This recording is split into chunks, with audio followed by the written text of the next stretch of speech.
যেমনটি গত এপিসোডে আমরা দেখেছিলাম যে ট্যাং শ্যান গ্র্যান্ডমাস্টারের কথা মতো হল স্পিরিট একাডেমির ভেতর চলে এসেছিল এবং সেখানে সে তার পুরনো সেই স্পিরিট মাস্টারের দেখা পায়।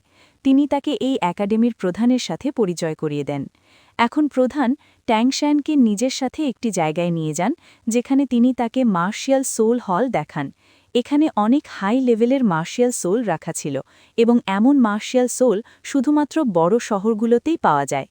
এই জায়গাটি হল সেক্রেট টেম্পল এবং এর ভেতরে রাখা সোল শুধুমাত্র হাই স্পিরিট সোলধারীরা অর্জন করতে পারে। প্রত্যেক স্পিরিট মাস্টার এটি পেতে চায়, কিন্তু এখন পর্যন্ত এমন কেউ জন্মায়নি যে এটি অর্জন করতে পারবে। এরপর ট্যাং শ্যান তাদের নিজের স্পিরিট সোল দেখায় এবং এর ভেতরে যখন তারা ডাটুরা স্নেক স্পিরিট রিং দেখে তখন খুব অবাক হয়ে যায়। যখন তারা জানতে পারে যে এই বাচ্চার সোল পাওয়ার ১৩, তখন তারা আরও বিস্মিত হয়, কারণ এই বাচ্চাটি ২টি লেভেল স্কিপ করে সরাসরি ১৩ সোল পাওয়ার অর্জন করেছে। এখন তারা বুঝে যায় যে নিশ্চয়ই এর শিক্ষক কোনো বড় মানুষ। যখন তারা তার শিক্ষকের কথা জিজ্ঞাসা করে তখন ট্যাং শ্যান গ্র্যান্ডমাস্টারকে তার শিক্ষক বলে জানায়। এখন প্রধান তাকে সেখানে পড়ানোর জন্য রাজি হয়ে যান এবং তাকে এই একাডেমিতে অন্তর্ভুক্ত করে নেওয়া হয়। এরপর ট্যাং শ্যান বাইরে যায় এবং কামারদের পাড়ায় গিয়ে কাজ খোঁজার চেষ্টা করে। সে কিছু টাকা উপার্জন করতে চেয়েছিল যাতে নিজের ডাল ভাতের ব্যবস্থা করতে পারে। সে একে একে কামারদের কাছে কাজ চাইতে থাকে, কিন্তু প্রত্যেক কামারই তাকে বাচ্চা ভেবে উপহাস করে তাড়িয়ে দেয়। কিন্তু একজন কামার তাকে নিজের কাছে কাজ করতে বলে এবং ট্যাং শ্যান তার কাছ থেকে সবচেয়ে কঠিন কাজ রিফাইনিং চেয়ে নেয়। এটি শুনে সেই কামার হাসাহাসি করতে থাকে, কিন্তু ট্যাং শ্যান তার কথায় মন খারাপ না করে তার বাবার শেখানো টেকনিক মনে করে। তার বাবা তাকে রিফাইনিংয়ের অনেক টেকনিক শিখিয়েছিলেন, যে কারণে সে এই কাজে পারদর্শী ছিল। এখন ট্যাং শ্যান সেই কামারের সরঞ্জাম নেয় এবং এক আঘাতেই আয়রন ফোর্জ করে দেয়। এটি দেখে সেখানে দাঁড়িয়ে থাকা সব কামার খুব অবাক হয়ে যায়, কারণ তারা ভেবেছিল বাচ্চাটা হাতুড়ি তুলতেই পারবে না। কিন্তু সে র্যান্ডম হ্যামারিং স্কিল ব্যবহার করে একবারে পিগ আয়রন ফোর্জ করে দিয়েছে। এখন কামার তাকে কাজে রেখে নেয়, কারণ এই বাচ্চার থেকে তার অনেক লাভ হতে চলেছে। সেখানে তখন আমাদের একজন মুখোশধারী মানুষকে দেখানো হয় যে ট্যাং শ্যানকে চুপি চুপি দেখছিল এবং তার প্রতিটি পদক্ষেপের উপর নজর রাখছিল। এখন ট্রেনিং করতে করতে এবং কামারের কাজ করতে করতে ১ বছর কেটে যায়। ১ বছর পর সে জিয়াও উয়ের সাথে মিলে নিজের বাড়ি বাবার সাথে দেখা করতে যায়, কিন্তু সেখানে সে তার বাবাকে পায় না। সেখানে তার দাদু জ্যাক উপস্থিত ছিলেন, যিনি তার বাবার একটি চিঠি দেন। চিঠিতে লেখা ছিল যে তিনি এখন ট্যাং শ্যান থেকে দূরে চলে যাচ্ছেন, কারণ যদি তিনি ট্যাং শ্যানের পাশে থাকেন তবে ট্যাং শ্যানের ট্রেনিং করতে সমস্যা হবে, আর দ্বিতীয়ত তারও একটি পুরনো কাজ আছে যা শেষ করতে হবে, যে কারণে তিনি তখনই ফিরে আসবেন যখন ট্যাং শ্যান একজন শক্তিশালী যোদ্ধা হয়ে উঠবে। এখন নিজের বাবাকে চলে যেতে দেখে ট্যাং শ্যানের খুব খারাপ লাগে।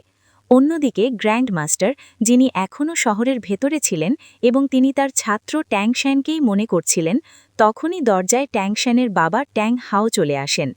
ট্যাং হাও এবং গ্র্যান্ড মাস্টার একে অপরের সাথে ২০ বছর দেখা করেননি, এবং যখন গ্র্যান্ড মাস্টার এখন ট্যাং হাওকে দেখেন তখন তিনি খুব অবাক হন।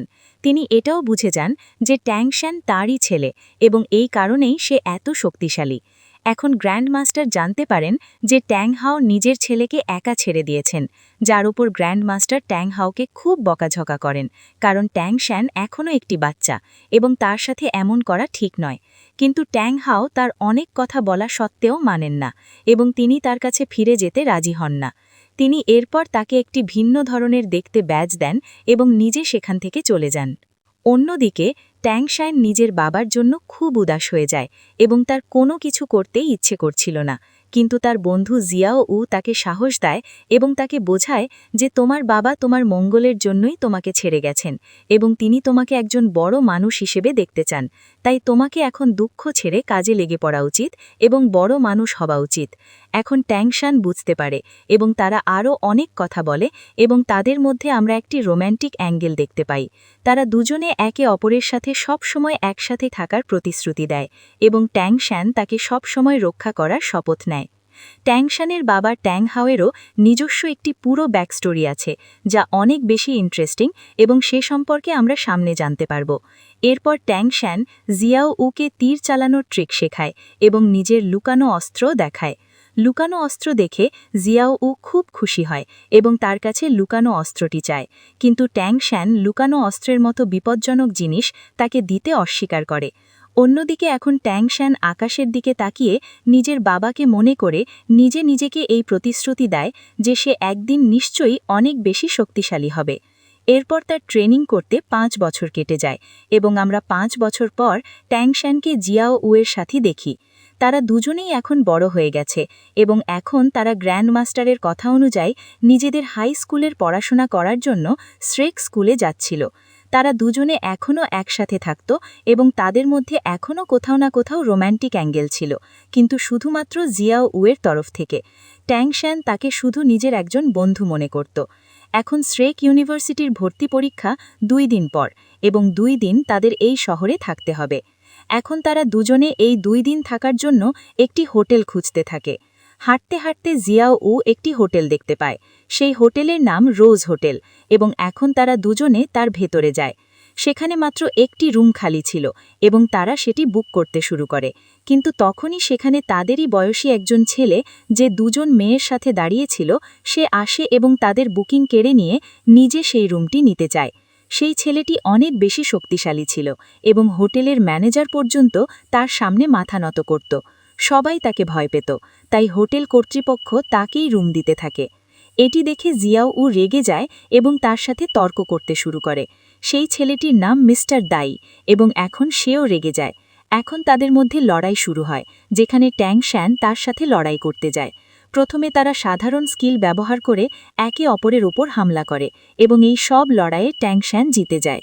কিন্তু এখন মিস্টার দাই ট্যাং শ্যানের ক্ষমতা বুঝে যান। এখন তিনি নিজের স্পিরিট রিং ব্যবহার করেন এবং তার স্পিরিট রিং হল একটি বাঘের। তার সোল পাওয়ার 37 র্যাঙ্কে এবং তিনি খুব শক্তিশালী। এখন ট্যাং শ্যানও নিজের স্পিরিট রিং বের করে, যা একটি দাটুরা স্নেকের ছিল এবং তার সোল পাওয়ার 29 ছিল। সে তার স্পিরিট রিং ব্যবহার করে তাকে বাঁধার চেষ্টা করে, কিন্তু মিস্টার দাই প্রতিবারই তার বাঁধন ভেঙে বেরিয়ে আসেন। এমনটা ট্যাং শ্যান অনেকবার করে, কিন্তু মিস্টার দাইয়ের স্পিরিট রিং একটি হোয়াইট টাইগার বিস্টের ছিল, তা প্রতিবারই তা ভেঙে বেরিয়ে আসত। এখন ট্যাং শ্যান এক চিলতে হাসি দিয়ে নিজের আরও একটি বাঁধন তার উপর ছাড়ে এবং এইবার মিস্টার দাই বাঁধনে আটকে যান।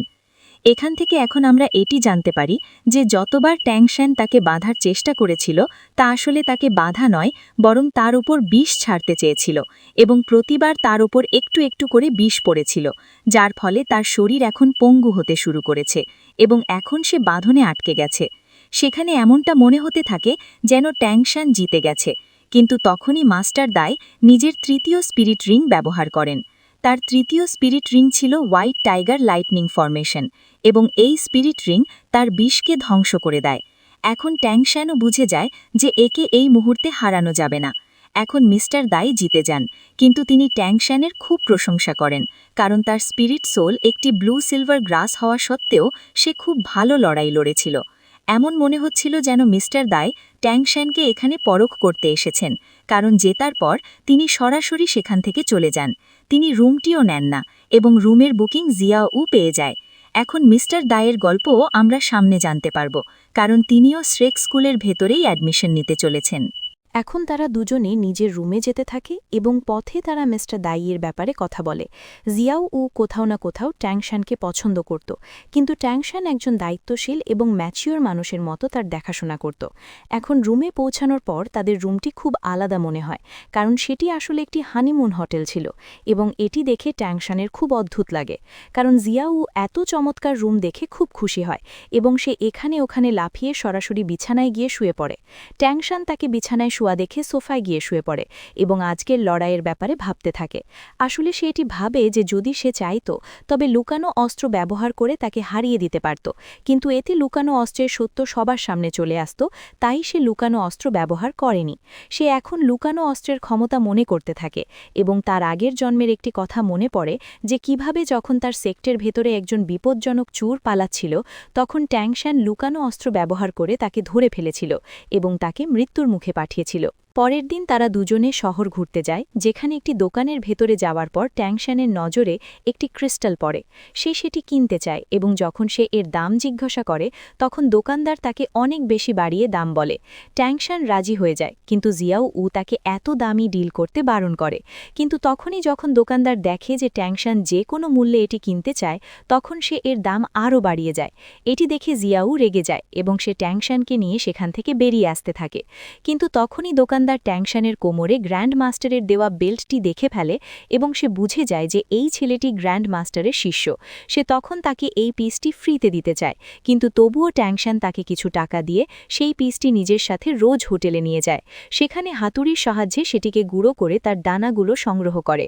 আসলে এটি ছিল একটি হেয়ার ক্রিস্টাল এবং এই দুনিয়ায় এটিকে একটি সাধারণ পিসই মনে করা হয়, কিন্তু ট্যাংশানের মতে আমরা এটি দিয়ে খুব ছোট ছোট এবং সূক্ষ্ম সাইজের সুই বানাতে পারি এবং এগুলো লুকানো অস্ত্রের থেকেও বেশি শক্তিশালী অস্ত্র হিসেবে প্রমাণিত হতে পারে। ট্যাংশানের যেহেতু আগের জন্মের জ্ঞান ছিল, তাই সে এখানে একটি নতুন ধরনের অস্ত্র বানাতে পেরেছিল। জিয়াও উ এটি দেখে খুব অবাক হয় এবং এখন দুজনে আর দেরি না করে শ্রেক স্কুলের দিকে রওনা দেয়। সেখানে পৌঁছানোর পর তারা একটি লম্বা লাইন দেখতে পায় এবং সেখানে যে তাদের এন্ট্রি দিচ্ছিল সেই তাদের সবার পরীক্ষা নিচ্ছিল।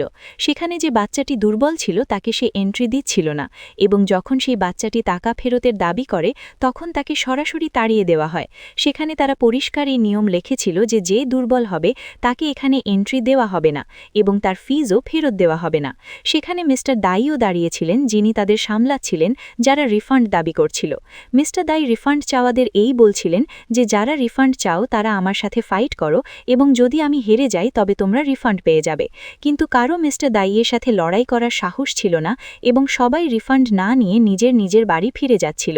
শ্রেক নামটি একটি দানবের সাথে মিল রেখে রাখা হয়েছে এবং এই স্কুল শুধুমাত্র মনস্টারদের মতো বাচ্চাদেরই নেয়, অর্থাৎ শুধুমাত্র সেই বাচ্চাদের যারা বেশি বিপজ্জনক এবং শক্তিশালী। এখন ট্যাংশান মিস্টার দাইকে দেখে এবং মিস্টার দাই ট্যাংশানকে দেখে এবং দুজনেই একে অপরকে দেখে একটি সম্মানের হাসি দেয়।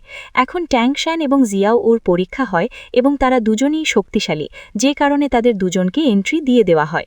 স্কুলের ভেতরে ছিল নিজস্ব এক আলাদা দুনিয়া এবং সেখানে তাদের সঙ্গী দিতে এবং রাস্তা দেখাতে মিস্টার দাই তাদের সাথে চলেন।